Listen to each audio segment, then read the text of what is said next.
ಇನ್ನು CM DK Shivakumar ಅವರ ನಡೆಗೆ ಸಿಎಂ ಆಪ್ತ ಬಳಗ ಅಸಮಾಧಾನಗೊಂಡಿದೆ. ಎಂಜಿನಿಯರ್ಗಳ ವರ್ಗಾವಣೆಗೆ ಸಂಬಂಧಪಟ್ಟ ಹಾಗೆ ಪತ್ರ ಬರೆದಿದ್ದಕ್ಕೆ ಡಿಕೆ ಶಿವಕುಮಾರ್ ಅವರ ವಿರುದ್ಧ ಬೇಸರವನ್ನ ವ್ಯಕ್ತಪಡಿಸಿದ್ದಾರೆ ಮುಖ್ಯಮಂತ್ರಿಗಳ ಆಪ್ತರು. ಸರ್ಕಾರದ ಮುಖ್ಯ ಕಾರ್ಯದರ್ಶಿಗೆ ಪತ್ರವನ್ನ ಬರೆದಿದ್ರು ಸಿಎಂ ಡಿಕೆ ಶಿವಕುಮಾರ್. ನನ್ನ ಇಲಾಖೆಯ ವರ್ಗಾವಣೆಗೆ ಪೂರ್ವಾನುಮತಿಯನ್ನ ಪಡೆಯಬೇಕು ಅಂತ ಹೇಳಿ ಪತ್ರವನ್ನ ಬರೆಯಲಾಗಿತ್ತು. ಡಿಸಿಎಂ ಬರೆದಂತಹ ಪತ್ರದ ಹಿಂದೆ ಹುನ್ನಾರ ಇದೆ ಅನ್ನುವಂತಹ ಬೇಸರವನ್ನ ಸಿಎಂ ಆಪ್ತ ಬಳಗ ವ್ಯಕ್ತಪಡಿಸಿದೆ. ಮುಖ್ಯಮಂತ್ರಿಗಳಿಗೆ ಮುಜುಗರವನ್ನ ತರೋದಕ್ಕೆ ಅಂತಾನೆ ಈ ರೀತಿಯಾಗಿ ನಡ್ಕೊಂಡಿದ್ದಾರೆ ಅಂತ ಹೇಳಿ ಆರೋಪವನ್ನ ಮಾಡ್ತಿದ್ದಾರೆ. ಡೀಟೇಲ್ಸ್ ನಮ್ಮ ಪ್ರತಿನಿಧಿ ಹರೀಶ್ ನೀಡ್ತಾ ಹೋಗ್ತಾರೆ. ಹರೀಶ್, ಏನಿದು ಪತ್ರ ಸಮರ? ಪತ್ರದಲ್ಲಿ ಏನಂತ ಮನವಿ ಮಾಡಿಕೊಂಡಿದ್ರು ಡಿಸಿಎಂ ಡಿಕೆ ಶಿವಕುಮಾರ್ ಅವರು? ಜೊತೆಗೆ ಈ ಪತ್ರದ ಕಾರಣಕ್ಕಾಗಿ ಮುಖ್ಯಮಂತ್ರಿಗಳಿಗೆ ಮುಜುಗರ ಹೇಗಾಯ್ತು ಅಂತ ಹೇಳಿ?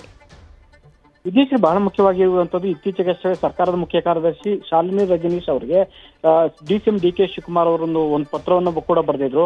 ಅದು ಕೂಡ ಇಂಜಿನಿಯರ್ಗಳ ವರ್ಗಾವಣೆಗೆ ಸಂಬಂಧಪಟ್ಟಂಗೆ ತಮ್ಮ ಪೂರ್ವಾನುಮತಿ ಇಲ್ಲದೆ ಯಾವುದೇ ನೇಮಕಾತಿ ಆಗಿರ್ಬೋದು, ವರ್ಗಾವಣೆ ಆಗಿದ್ದು ಮಾಡಬಾರ್ದು ಅನ್ನುವಂತ ನಿಟ್ಟಿನಲ್ಲಿ ಕೂಡ ಸಿಎಸ್ ಅವರಿಗೆ ಪತ್ರವನ್ನು ಬರೆದಿದ್ರು. ಅದೆಲ್ಲದಕ್ಕೂ ಕಾರಣ ಆಗಿರುವಂತದ್ದು ಡಿಪಿಆರ್ ಇಂದ ಇತ್ತೀಚೆಗೆ ಕೂಡ ಸಿಎಂ ಸಿದ್ದರಾಮಯ್ಯ ಅವರಿಗೆ ಒಂದು ಕಡತ ಹೋಗುತ್ತೆ. ಆ ಕಡತಕ್ಕೆ ಸಹಿ ಆಗ್ತಾರೆ. ಅದಾದ ನಂತರ 5 ಜನ ಇಂಜಿನಿಯರ್ಗಳ ವರ್ಗಾವಣೆಗೆ ಕೂಡ ಅಲ್ಲಿ ಮುಂದಾಗುವಂಥದ್ದು.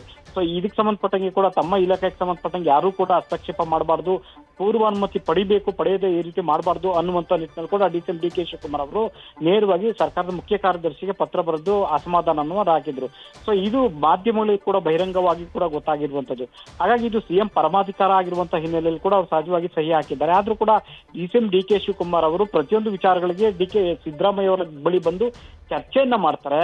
ಯಾವುದೇ ಸಮಸ್ಯೆ ಗೊಂದಲ ಇಲ್ಲದಂತೆ ಬಗೆಹರಿಸಿಕೊಳ್ತಾರೆ. ಆದ್ರೆ ಈ ಒಂದು ವಿಚಾರದಲ್ಲಿ ಪತ್ರ ಬರೆಯುವಂತ ಅಗತ್ಯ ಆದ್ರೂ ಏನಿತ್ತು ಅನ್ನುವಂಥದ್ದು ಕೂಡ ಈಗ ಸಿಎಂ ಆಪ್ತ ಬಳಗದಲ್ಲಿ ಅಸಮಾಧಾನಕ್ಕೆ ಕಾರಣ ಆಗಿರುವಂತದ್ದು. ನೇರವಾಗಿ ಸಿಎಂ ಅವರ ಬಳಿ ಬಂದು ಈ ಒಂದು ವಿಚಾರವನ್ನು ಚರ್ಚೆ ಮಾಡಬಹುದಾಗಿತ್ತು ಅನ್ನುವಂಥದ್ದು ಕೂಡ ಈಗ ಆಕ್ರೋಶಕ್ಕೆ ಕಾರಣ ಆಗಿದೆ. ಹಾಗಾಗಿ ಡಿಕೆ ಶಿವಕುಮಾರ್ ಅವರ ನಡೆ ಖಂಡಿಸಿ ಈಗ ಒಂದಷ್ಟು ಸಿಎಂ ಆಪ್ತ ಬಳಗದ ಸಚಿವರು, ಶಾಸಕರು ಕೂಡ ಅಸಮಾಧಾನವನ್ನು ಹೊರಹಾಕ್ತಿರುವಂತದ್ದು. ವಿದ್ಯಾಶ್ರೀ,